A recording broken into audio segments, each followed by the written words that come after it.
हाँ जी। और कल हमने बात किया था आपको एपीआई टेस्टिंग।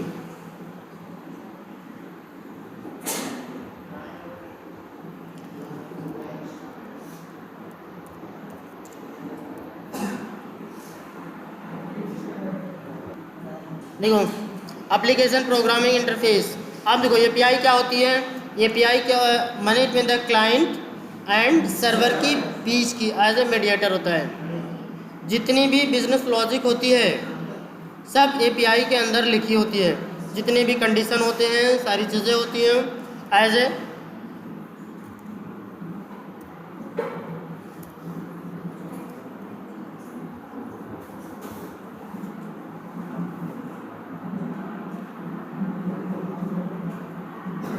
तो यही समझाया गया था ना। First is the client, second is the server, third is the API. अब एपीआई के अंदर सारे कंडीशन, सारी जितनी बिजनेस की लॉजिक होती है वो सारी चीज़ें होती हैं। अब देखो सर्वर, सर्वर माने कुछ नहीं, वाले एक database, database as the Excel, बस केवल आपके डेटा को स्टोर करता है दोनों। और ये क्लाइंट, क्लाइंट भी कुछ नहीं है, क्लाइंट के पास भी कुछ नहीं होता है, ठीक है। इसके पास आपकी जो इन्फॉर्मेशन है यहाँ आए वेरीफाई करेगा, वेरीफाई माने उसके अकॉर्डिंग है या नहीं है। ये वेरीफाई करने के बाद ये सर्वर के पास क्या कर देता है, स्टोर कर देता है। क्लियर। ये जैसे यहाँ स्टोर हो जाता है सर्वर के पास डाटा, तो यहाँ पे हम इन फ्यूचर चाहे जब भी एक्सेस करना चाहें तो हम उसे एक्सेस कर सकते हैं। क्लियर। अब देखो ये सब डाटा जो होते हैं इन सबको एक्सेस करने के लिए हमारे पास कुछ मेथड होते हैं। As a get, get, post, put,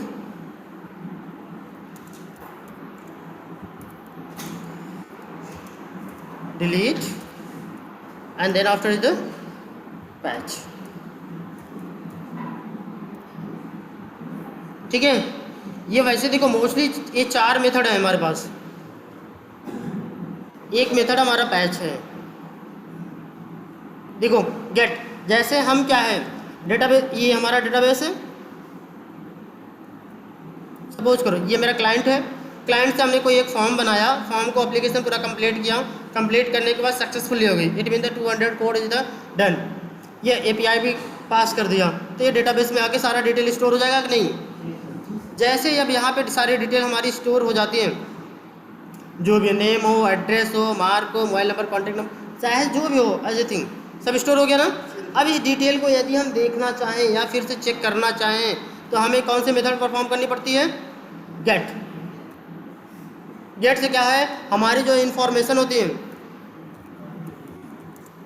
information check करने के लिए होती है। आप यहाँ पे इसकी सारी इन्फॉर्मेशन देख सकते हैं या सारी डिटेल को ले सकते हैं या रिसीविंग। क्लियर। इसे रिसीव कर सकते हैं। एंड पोस्ट, देखो ये हमारी एक पोस्ट है।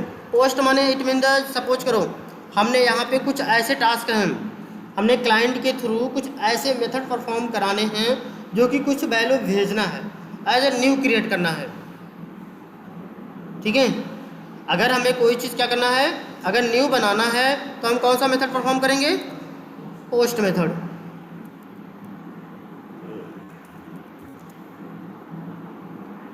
क्लियर। क्रिएट से हमारी क्रिएट हो जाएगी ना, इट मीन समझ गए ना, new creating. And put, put का मतलब होता है क्या, अपडेट, और वो भी इंटायर। इंटायर मतलब संपूर्ण, पूरा पूरा फुल। जैसे हमारी कोई पूरा डिटेल आया है, पूरा नेम, एड्रेस, डिटेल, सारी चीज़ें, हम पूरे को क्या कर सकते हैं, अपडेट कर सकते हैं। सेम काम हमारा ये पैच टूल करता है एज ए पैच। पैच का नाम जानती हो, पैच कभी सुना है, पैच मैंने चट्टी लगा या जैसे सपोज करो कि कभी हमारे देखोगे ये जींस अक्सर देखोगे फट जाती है तो वहाँ पे देखोगे एक छोटी सी पट्टी मार देते हैं, उसी को हम पैच बोलते हैं। हैच माने पूरा चेंजिंग नहीं, पूरा अपडेट नहीं, बस थोड़ा सा। सपोज करो कि हमारा नेम, एड्रेस, मार्क, ये सब सारे डिटेल है, but contact number is the wrong. हम ओनली कॉन्टैक्ट नंबर चेंज करना चाहते हैं तो हम मैंने किससे यूज करते हैं, पैच टूल से अपडेट कर लेते हैं।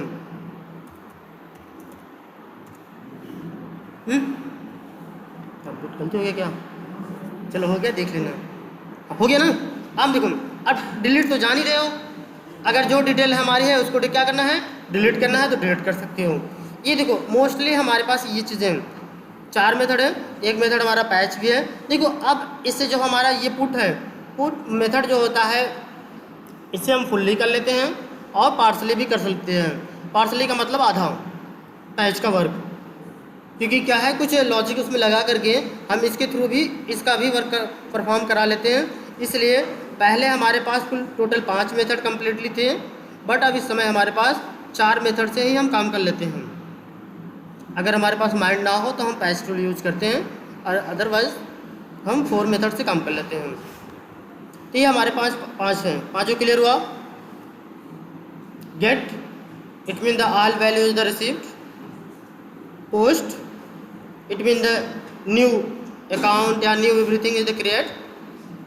Put, update, delete, delete data.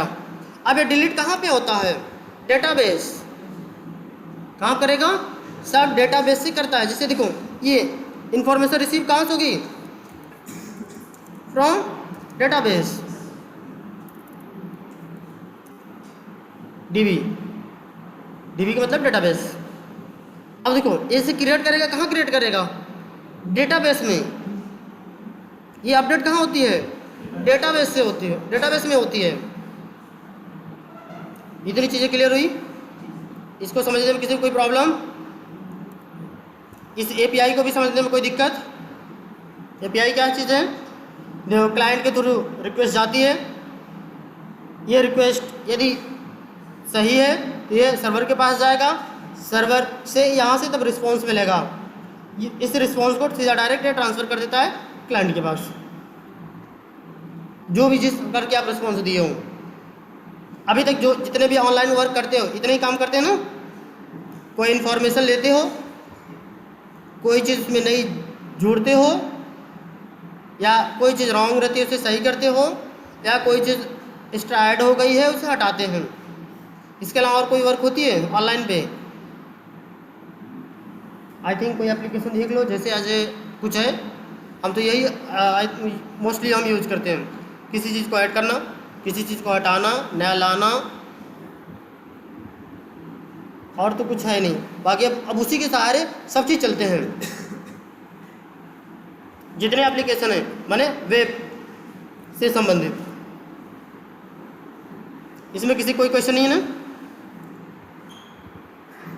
आगे चले।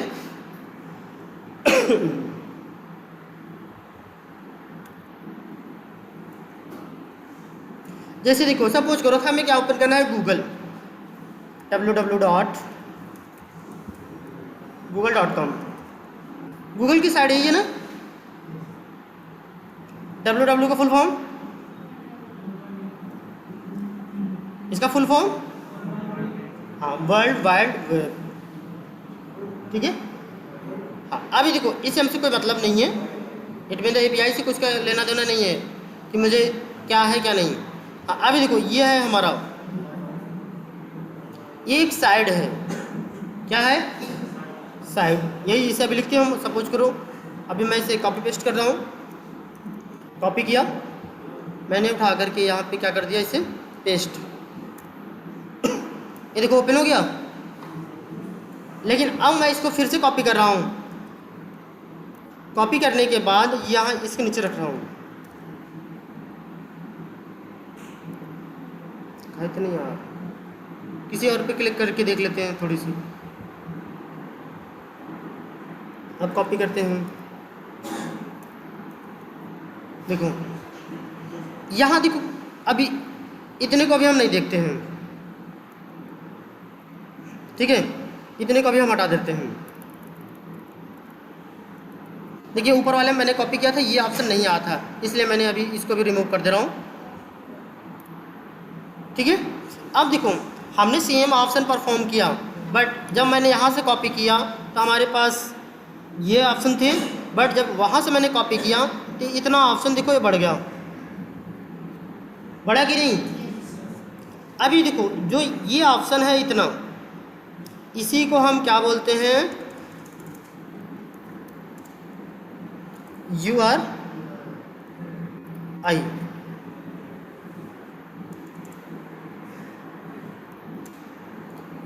देखो URI uniform resource identifier. Uniform resource identifier.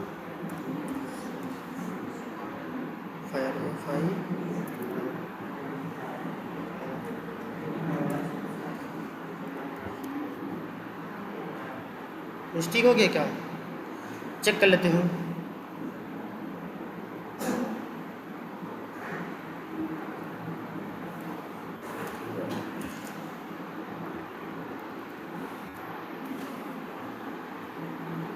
जी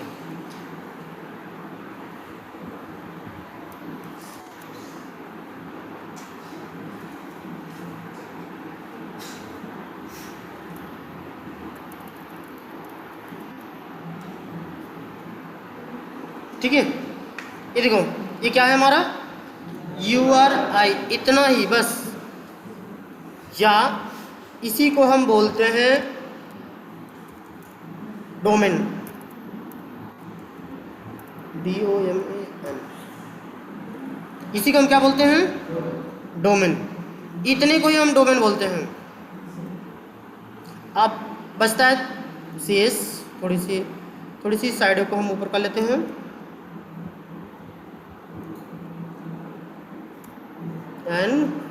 HTTPS://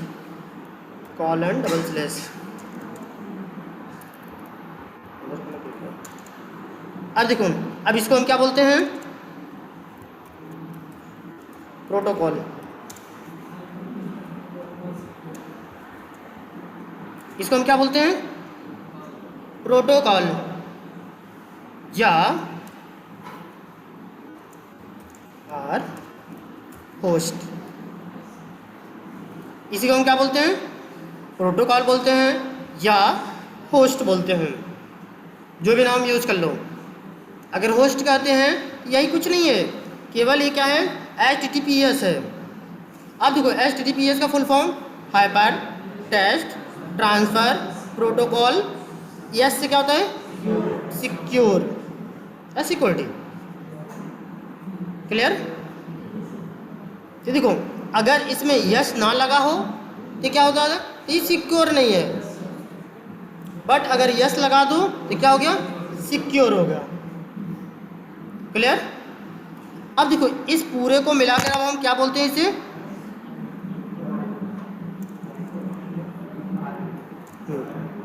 URL। देखो माने यूनिफॉर्म रिसोर्स, अब L माने लोकेटर, हो जाएगा ना, माने यूनिफॉर्म रिसोर्स, L से लोकेटर। किसी कोई प्रॉब्लम, देखो इस पूरे को मिला के बोलते हैं URL। इतनी चीज़ें कंफर्म हुई। देखो फर्स्ट इज द प्रोटोकॉल और host, second is the domain, ठीक है, थर्ड इज द, अब देखो इतनी चीज़ें हो गई ना। अब इसी में देखो कुछ ऑप्शन हमारे पास होते हैं,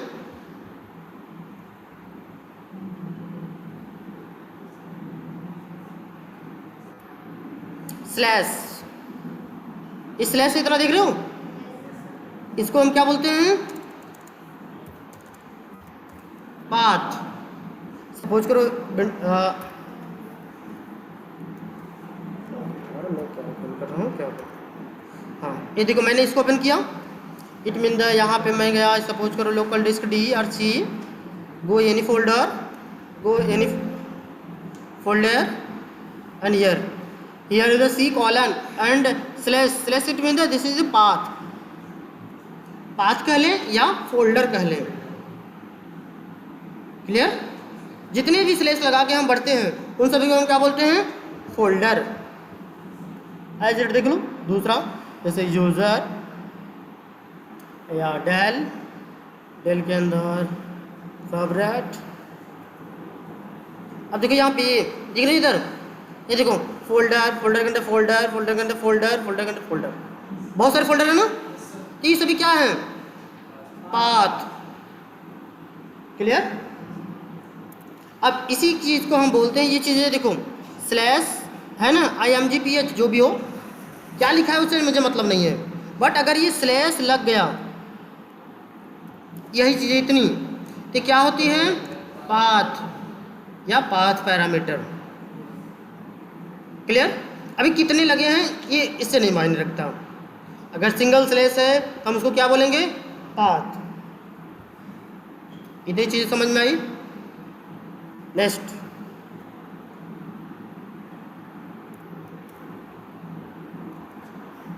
अभी देखो ये हमारे यहाँ पर सुन इतना, it mean the query.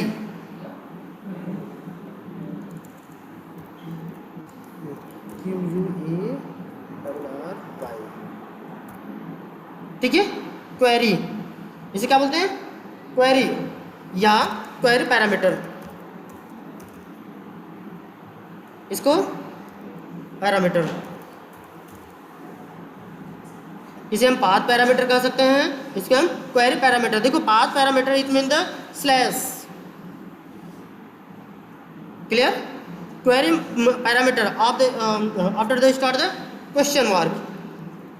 Question mark के बाद जो पैरामीटर स्टार्ट होता है उसे हम क्या बोलते हैं? क्वेरी। ठीक है? और स्लैश के बाद जो स्टार्ट होता है उसे क्या बोलते हैं? पाथ। अब ये देखो, और उससे पहले जो होता है, स्लैश से पहले क्या होता है? डोमेन। क्या होता है? डोमेन या URI। उससे पहले जो होता है क्या? होस्ट या प्रोटोकॉल। पूरे साइड में आपको यही मिलेगी, इतने सिंपल। दूसरा कुछ दिखा दूं, जैसे सपोज करो कि हम देख लेते हैं ऐसे टाइगर देख लेते हैं, कॉपी करते हैं इसी को as here, here is the, क्या है? HTTP। ये क्या? ये होस्ट है, होस्ट कह लो, प्रोटोकॉल कह लो। ये क्या है? Domain name. ठीक है? कभी कभी क्या है, आप लोग को कंपनी में डेवलपर को देखो बात करते हुए सुनोगे कि देखो आपको डोमेन नेम परचेस करना है, या डोमेन नेम हमारे नाम से चाहिए एज ए गूगल नेम, या expertviewautomation.com के नाम से चाहिए। That's it. डोमेन, डोमेन माने कुछ नहीं, डोमेन माने side name, it mean the my name. अभी देखो ये क्या है? ये पाथ है, इंडेक्सिंग जो है ये, या देखो इतना तक कहाँ तक है? index.php। ये पाथ है, इट मीन कोई फोल्डर बना हुआ है उसके अंदर है। अब उसके अंदर क्या रखा है? क्वेरी। ये क्वेरी पैरामीटर है। अब देखो क्वेरी पैरामीटर का मतलब मेरा आंसर, क्वेरी पैरामीटर का मतलब क्या होता है? मेरा आंसर, इट मीन जो मेरा क्वेश्चन हो। या देखो मैंने इससे पूछा क्या था, देखो मॉडल में जाओ, मॉडल में लीड एंड एक्शन को इंडेक्सिंग करो, मैंने सर्च करना है, ये देखो है ना। देखो सबसे पहले कहाँ गया? इंडेक्सिंग जा रहा है। अब इंडेक्स में जो भी चीज़ें हों, इंडेक्स एक कोई फोल्डर में रखा गया। अब इसे मॉडल देखो रीड और माने लीड एंड एक्शन, तो हम देखो लीड में है कि नहीं, माने इस फोल्डर का कोई नाम रखा गया है, एक लीड का फोल्डर है और उसी को हम लीड एंड एक्शन नाम रखे हैं उसका। उसके सारे काम जो है पूरा हम एक फोल्डर माने एक जो हम ऑटोमेशन राइट करते हैं, जैसे हम लोग माने इक्लिप पे कोई फोल्डर बनाते हो ना, जैसे इनहेरिटेंस क्लास या माने एनी क्लास नेम डॉट जावा लिखती हो तो हमारी एक क्लास फाइल बनती है नहीं, तो सेम उस माने क्लास फाइल का नाम क्या है? Lead and action. अब इसके अंदर हमारी इंडेक्सिंग है, यहाँ पे सारी चीज़ें देखो इंडेक्स बेस है ना। अभी इसी से थोड़ी सी बाहर चले जाओ, ये भी वही है। देखिए यहाँ नहीं तो कैलेंडर में नहीं आएगा ना, कैलेंडर ये देखो ऑफलाइन है, यहाँ पे है ऐड मेथड परफॉर्म करा सकते हो। कैलेंडर लिंक क्यों है?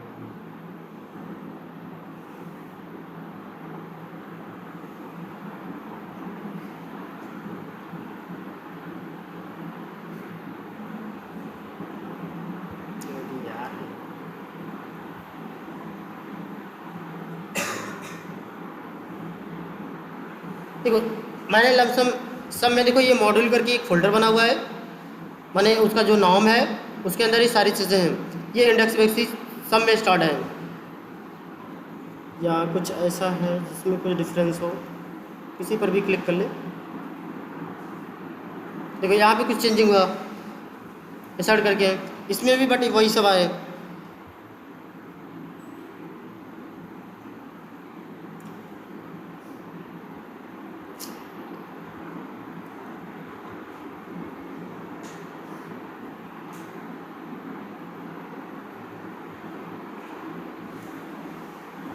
खुला तो यहाँ पे बहुत सारा बड़ा सरल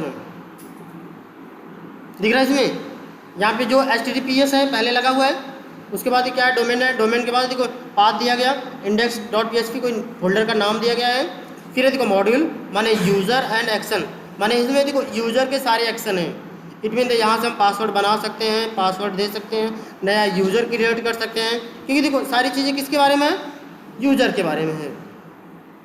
इसमें देख सकते हो सारी चीज़ें वही सब है ना। देखिए यहाँ चेंज पासवर्ड, पासवर्ड बदल सकते हो, ये उसकी पोस्ट क्या है वो चेंज कर सकते हो, रोल भाई जो भी चीज़ें हैं इन सब सारी चीज़ों में यूज़र संबंधित सारी चीज़ें हैं। क्योंकि देखो यहाँ पे सारी चीज़ें हमको दिखती रहती है। हाँ बस इतना ध्यान देना है, ये जो क्वेश्चन मार्क के बाद जो होता है क्या होता है, क्वेरी पैरामीटर या क्वेरी, ठीक है। और ये स्लेश, अब स्लेश 1 हो चाहे 10 हो कोई फर्क नहीं पड़ता, बस ये क्या है पाथ, क्लियर। हाँ ये स्लेश जहाँ से स्टार्ट है उससे पहले क्या हो गया, डोमेन या URI, क्लियर। अब देखो इतने को अभी हम थोड़ी सी देख लेते हैं।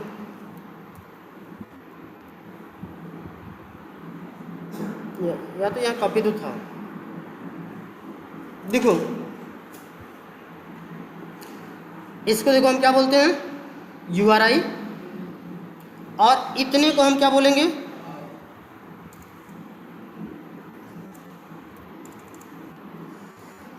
URN जी। URN माने यूनिफॉर्म रिसोर्स नेम, क्योंकि ये हमारी नेम है, स्पेशली हमारी क्या है जो वर्क परफॉर्म हो रही है, क्लियर।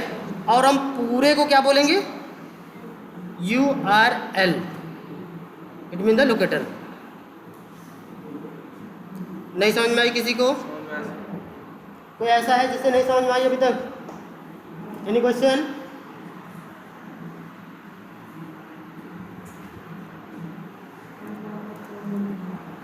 क्योंकि आपसे यही सब सारी चीज़ें आगे अभी करानी है, क्योंकि भाई पाथ पैरामीटर में क्या दे रहा है, क्वेरी पैरामीटर में क्या देना है, और ये पाथ क्या है, क्वेरी क्या है, डोमेन क्या है, होस्ट क्या है, ये सब आप नहीं जानेंगे तो आप सीधा डायरेक्ट वर्क परफॉर्म नहीं कर पाएंगे।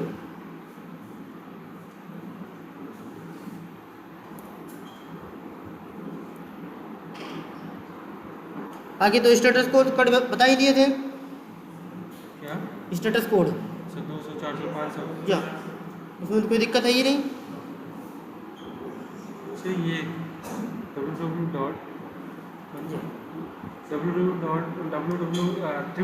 का क्या यूज है, मतलब ये क्या क्या है, यहाँ ये it mean the world, world माने विश्व, पूरे संसार में, वाइड माने विस्तृत, वेब माने साइट पे रन करेगा, ये पूरे वर्ल्ड में साइट चलेगी, स्पेशली इंडिया के लिए नहीं बनी है। कुछ स्पेसिफिक भी होगा, क्या जैसे चाइना चाहता है कि मेरे अलावा कोई कंट्री नहीं यूज़ करे,